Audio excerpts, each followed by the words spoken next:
Good evening बच्चों। आज हम लोग करेंगे क्वेश्चन नंबर 3 MCQ का, जिसमें एक वेक्टर ए और बी दिया हुआ है और नीचे क्वेश्चंस लिखे हुए हैं। हालांकि मैंने इस क्वेश्चन को अपने पेपर पे लिख रखा है, तो आप देख सकते हैं कि ए और बी दो वेक्टर्स हैं, ठीक है। और इन दो वेक्टर्स का हमको क्या पता करना है। तो कहता है कि एक वेक्टर ए है 2i + j + k एंड दूसरा वेक्टर है i + j + k are two vectors, then the unit vector. अब यूनिट वेक्टर क्या होगा? Perpendicular to A. देखिए, unit vector perpendicular to A हमें पता करना है, वो ये होना चाहिए। तो देखिए, जब भी कभी हम यूनिट वेक्टर निकालते हैं तो सबसे पहले हम क्या देखते हैं? परपेंडिकुलर के लिए देखिए, पैरेलल के लिए तो बहुत आसान है, लेकिन परपेंडिकुलर के लिए थोड़ा हमें इनके आंसर से समझना पड़ेगा। क्या समझना पड़ेगा? जो हमें आंसर दिया है ये वाला, इस आंसर का अगर हम, चूँकि ए से पूछ रहा है, तो ए का वेक्टर देखेंगे, उससे अगर डॉट 0 बना रहा है, क्योंकि परपेंडिकुलर आप जानते हो परपेंडिकुलर क्या होता है। ए डॉट बी अगर आपने पढ़ा है तो ए डॉट बी = 0 होता है, ठीक है। तो अगर वो वेक्टर हमें पता करना है जो परपेंडिकुलर टू ए है, वो ये है। तो देखिए, इसका अगर इससे डॉट निकालेंगे तो यहाँ तो देखिए आई है नहीं। जब आई नहीं है तो आई क्या हो जाएगा? 0, ठीक है। चूँकि यहाँ 2i है लेकिन यहाँ पर i नहीं है, तो i को हम यहाँ 0 मान लेते हैं। तो 0 का जब 2 से प्रोडक्ट करेंगे तो 0 आएगा। अब यहाँ -1 है, यहाँ 1 है, तो क्या आंसर आएगा? -1। यहाँ +k है और यहाँ +k है, तो यहाँ भी +1 आएगा।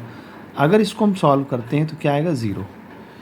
इसका मतलब ये जो है, this is the unit vector perpendicular to A. ये हमारा प्रूफ हो गया। क्योंकि मैंने आपसे बोला परपेंडिकुलर के लिए कंडीशन होती है, डॉट प्रोडक्ट उनका 0 होना चाहिए, तो ये करेक्ट आंसर है। फिर नेक्स्ट कहता है कि unit vector parallel to A is. देखिए, जब किसी वेक्टर के पैरेलल वेक्टर अगर हमें यूनिट पता करना, मान लीजिए ए वेक्टर है और इसी के पैरेलल हमें यूनिट वेक्टर पता करना है, तो क्या देखते हैं हम लोग? यूनिट वेक्टर का जो मैग्नीट्यूड है वो लेंगे और इसका जो वेक्टर है वो लेते हैं और उसका मैग्नीट्यूड लेते हैं। तो आपको पता है ना, यूनिट वेक्टर में हम क्या लेंगे? Vector A 2i + j + k और उसका मैग्नीट्यूड का अंडर रूट से लिखते हैं। 2 का स्क्वायर 4 + 1 तो क्या हो जाएगा? √6। तो देखिए, 2i + j + k / √6 ये आंसर है। तो पैरेलल के लिए तो हम सीधा सीधा क्या कर देंगे? ए का यूनिट वेक्टर पता कर लेंगे और वही आंसर है। तो ये हमारा ये भी करेक्ट आंसर है। अब दूसरी बात कर लेते हैं कि पैरेलल टू बी।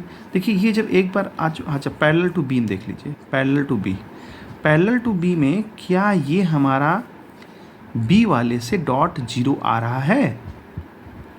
पैरेलल से परपेंडिकुलर टू बी यानी कि बी वाले से क्या 0 आ रहा है? देखिए, यहाँ पर आई है, यहाँ आई एब्सेंट होती है, 0 ले लेंगे, ठीक है। क्योंकि यहाँ पर आई एब्सेंट है तो आई एब्सेंट का मतलब 0, और यहाँ 1 है तो 1 का 0 से मल्टीप्लाई करेंगे 0 आएगा। फिर -j और +j, तो ये भी क्या आएगा? -1 +k तो इन्हीं प्रोडक्ट करेंगे तो आएगा 1, ठीक है। और अपॉन जो भी मैग्नीट्यूड है उसका कोई इशू नहीं है। अब इसका आंसर क्या आ रहा है? 0 आ रहा है। इसका मतलब ये भी करेक्ट आंसर है, क्योंकि ये भी परपेंडिकुलर कह रहा है ना, परपेंडिकुलर में डॉट 0 आना चाहिए, तो आंसर से ही हम चेक कर लेंगे।